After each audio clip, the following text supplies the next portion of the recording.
اعوذ باللہ من الشیطان الرجیم بسم اللہ الرحمن الرحیم۔ اللہ تبارک و تعالیٰ کے نام سے شروع جو بڑا مہربان اور نہایت رحم کرنے والا ہے۔ اللہ تبارک و تعالیٰ نے اپنے تمام تر انبیاء کرام کو بہت سارے معجزات سے نوازا، لیکن جب اللہ تبارک و تعالیٰ نے اپنے پیارے محبوب حضرت محمد مصطفیٰ صلی اللہ تعالیٰ علیہ وآلہ وسلم کو اس دنیا میں جلوہ گر فرمایا تو ان کی ذات کو سراپا معجزہ بنا دیا، اور آپ صلی اللہ تعالیٰ علیہ وآلہ وسلم کو ایسے ایسے معجزات عطا فرمائے گئے کہ جن کی کوئی مثال نہیں ملتی۔ ان تمام تر معجزات میں سے واقعہ معراج حضور اکرم صلی اللہ تعالیٰ علیہ وآلہ وسلم کا ایک ایسا معجزہ ہے جو تاریخ نبوت میں کسی کو نہیں عطا کیا گیا، اور اس معجزے کے اندر آپ صلی اللہ تعالیٰ علیہ وآلہ وسلم کو ایسا سفر کروایا گیا کہ ایسا سفر کائنات میں کسی کو نہیں کروایا گیا۔ یار دوستو، آج کی اس ویڈیو میں ہم آپ کو بتائیں گے کہ واقعہ معراج کیا ہے اور واقعہ معراج کیوں پیش آیا، اور حضور اکرم صلی اللہ تعالیٰ علیہ وآلہ وسلم کو معراج کیوں کروائی گئی، اور معراج کا سفر حضور اکرم صلی اللہ تعالیٰ علیہ وآلہ وسلم نے کتنے وقت میں کیا، اور اس سفر کے دوران حضور اکرم صلی اللہ تعالیٰ علیہ وآلہ وسلم کہاں کہاں تشریف لے گئے، اور پھر حضور اکرم صلی اللہ تعالیٰ علیہ وآلہ وسلم نے اللہ تبارک و تعالیٰ کی پاک ذات کا دیدار کیسے کیا، اور اللہ تبارک و تعالیٰ کو کس طرح دیکھا، اور اللہ تبارک و تعالیٰ نے اپنے محبوب کو اس ملاقات کے اندر کون سا تحفہ عطا فرمایا۔ پیارے دوستو، ان تمام تر سوالات کے جوابات قرآن و حدیث کی روشنی میں آج کی اس ویڈیو میں ہم آپ کو بتائیں گے، لہٰذا آپ سے گزارش ہے کہ ہماری اس ویڈیو کو اینڈ تک ضرور دیکھیے گا۔ پیارے دوستو، یہ نبوت کا 11واں سال تھا، جس سال کے اندر حضور اکرم صلی اللہ تعالیٰ علیہ وآلہ وسلم کو بہت ساری تکالیف کا سامنا کرنا پڑا۔ اس سال کے اندر آپ صلی اللہ تعالیٰ علیہ وآلہ وسلم کے چچا حضرت ابو طالب بھی انتقال فرما چکے تھے، اور آپ صلی اللہ تعالیٰ علیہ وآلہ وسلم کی زوجہ محترمہ حضرت خدیجہ الکبریٰ رضی اللہ تعالیٰ عنہا بھی انتقال فرما چکی تھی۔ ان کے انتقال کے بعد آپ صلی اللہ تعالیٰ علیہ وآلہ وسلم غم زدہ رہنے لگے، اور پھر طائف کے اندر آپ صلی اللہ تعالیٰ علیہ وآلہ وسلم پر ظلم کے پہاڑ گرائے گئے، اور آپ کو طرح طرح سے تکالیف دی گئیں۔ ان تمام تر واقعات کا آپ صلی اللہ تعالیٰ علیہ وآلہ وسلم کو بہت گہرا صدمہ لگا، اور آپ صلی اللہ تعالیٰ علیہ وآلہ وسلم پریشان رہنے لگے۔ جب اللہ تبارک و تعالیٰ نے اپنے پیارے حبیب حضرت محمد مصطفیٰ صلی اللہ تعالیٰ علیہ وآلہ وسلم کو اس طرح پریشان دیکھا تو اللہ تبارک و تعالیٰ نے اپنے پیارے محبوب حضرت محمد مصطفیٰ صلی اللہ تعالیٰ علیہ وآلہ وسلم کی زندگی میں خوشیاں لانے کا ارادہ فرمایا، تو اللہ تبارک و تعالیٰ نے اپنے پیارے محبوب حضرت محمد مصطفیٰ صلی اللہ تعالیٰ علیہ وآلہ وسلم سے ملاقات کرنے کا ارادہ فرمایا۔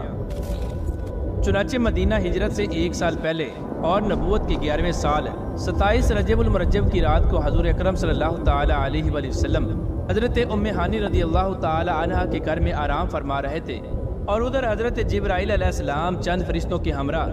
زمین پر تشریف لائے۔ دیکھتے ہی دیکھتے کمرے کی چھت پھٹی، اور حضرت جبرائیل علیہ السلام حضور اکرم صلی اللہ تعالیٰ علیہ وآلہ وسلم کی خدمت میں پیش ہو گئے۔ جب حضرت جبرائیل علیہ السلام حضور اکرم صلی اللہ تعالیٰ علیہ وآلہ وسلم کے کمرے میں داخل ہوئے تو آپ صلی اللہ تعالیٰ علیہ وآلہ وسلم آرام فرما رہے تھے۔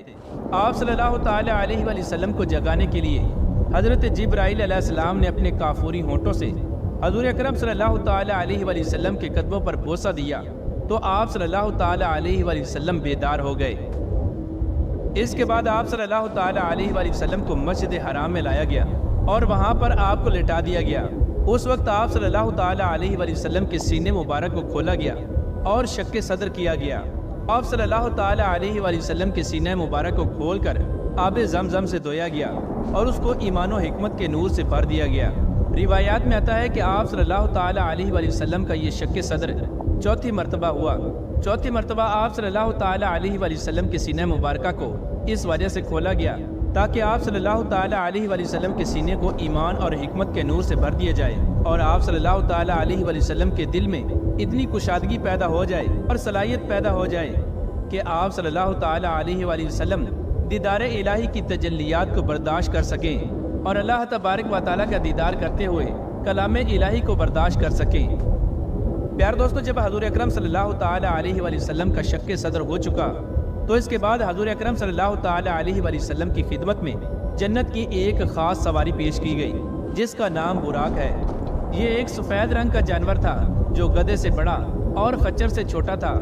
اس سواری پر بیٹھ کر حضور اکرم صلی اللہ تعالی علیہ وآلہ وسلم نے معراج کا پہلا سفر شروع کیا اور آپ صلی اللہ تعالی علیہ وآلہ وسلم براق پر بیٹھ کر مسجد حرام سے مسجد اقصی پہنچے۔ وہاں پر تمام انبیاء کرام نے حضور اکرم صلی اللہ تعالی علیہ وآلہ وسلم کا استقبال کیا۔ اللہ تبارک و تعالیٰ کے مقرر فرشتوں نے اذان دی اور حضرت جبرائیل علیہ السلام نے اقامت کہی اور حضور اکرم صلی اللہ تعالی علیہ وآلہ وسلم نے تمام انبیاء کرام کی امامت کروائی۔ اس کے بعد حضور اکرم صلی اللہ تعالی علیہ وآلہ وسلم نے آسمانوں کا سفر شروع کیا۔ جب حضور اکرم صلی اللہ تعالی علیہ وآلہ وسلم حضرت جبرائیل علیہ السلام کے ہمراہ پہلے آسمان پر پہنچے تو وہاں پر آپ کی ملاقات حضرت آدم علیہ السلام سے ہوئی، اور دوسرے آسمان پر آپ صلی اللہ تعالی علیہ وآلہ وسلم کی ملاقات حضرت یحییٰ علیہ السلام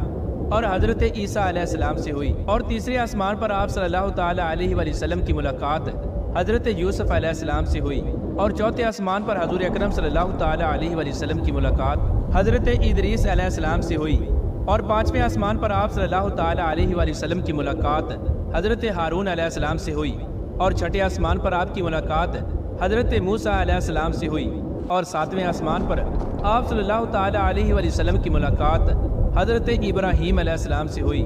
اس طرح حضور اکرم صلی اللہ تعالی علیہ وآلہ وسلم باری باری تمام آسمانوں پر تشریف لے گئے اور وہاں پر مختلف انبیاء کرام سے ملاقات فرمائی، اور آپ صلی اللہ تعالی علیہ وآلہ وسلم کو ہر ایک آسمان پر مختلف عجائبات دکھائے گئے۔ اس طرح ساتوں آسمانوں کی سیر کرنے کے بعد حضور اکرم صلی اللہ تعالی علیہ وآلہ وسلم نے سدرۃ المنتہا کا سفر شروع کیا۔ جب حضرت جبرائیل علیہ السلام سدرۃ المنتہا پر پہنچے تو وہاں پر آپ رک گئے۔ جب حضرت جبرائیل علیہ السلام سدرۃ المنتہا تک پہنچے، حضور اکرم صلی اللہ تعالی علیہ وآلہ وسلم کی بارگاہ میں عرض کرنے لگے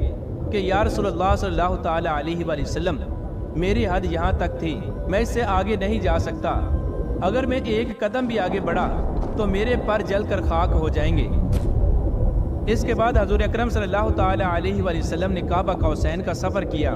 اور آپ صلی اللہ تعالی علیہ وآلہ وسلم اپنے رب کی بارگاہ میں حاضر ہوئے اور قرب الہی کے اس مقام پر پہنچے جہاں پر کوئی بھی نہ پہنچ سکا۔ اس طرح اللہ تبارک و تعالیٰ کی بارگاہ میں پہنچنے کے بعد حضور اکرم صلی اللہ تعالی علیہ وآلہ وسلم پر خاص فضل و کرم ہوا، اور آپ صلی اللہ تعالی علیہ وآلہ وسلم نے اپنے سر کی آنکھوں سے اپنے پیارے رب اللہ تبارک و تعالیٰ کی ذات کا دیدار کیا، اور اللہ تبارک و تعالیٰ کی پاک ذات سے ہم کلامی کا شرف حاصل ہوا۔ اللہ تبارک و تعالیٰ نے اپنے پیارے حبیب حضرت محمد مصطفیٰ صلی اللہ تعالی علیہ وآلہ وسلم کو بہت سارے انعامات سے نوازا، اور آپ صلی اللہ تعالی علیہ وآلہ وسلم کو 50 نمازوں کا تحفہ بھی عطا فرمایا، جو کہ بعد میں کم ہو کر 5 نمازیں رہ گئی، اور شب معراج کی رات حضور اکرم صلی اللہ تعالی علیہ وآلہ وسلم کو جنت اور جہنم کی سیر کرائی گئی۔ پیارے دوستو، اس سفر کے بعد حضور اکرم صلی اللہ تعالی علیہ وآلہ وسلم دوبارہ دنیا میں تشریف لے آئے۔ اس سفر کے دوران حضور اکرم صلی اللہ تعالی علیہ وآلہ وسلم نے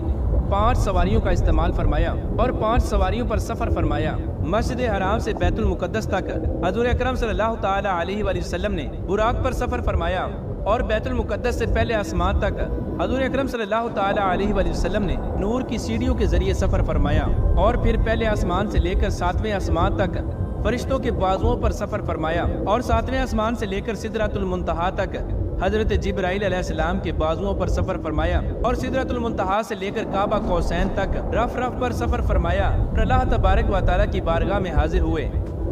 پیارے دوستو، حضور اکرم صلی اللہ تعالی علیہ وآلہ وسلم کی شان اور معجزہ یہ تھا کہ آپ صلی اللہ تعالی علیہ وآلہ وسلم نے ہزاروں سالوں کا سفر چند لمحوں کے اندر طے فرمایا، اور جب آپ صلی اللہ تعالی علیہ وآلہ وسلم معراج سے گھر واپس تشریف لائے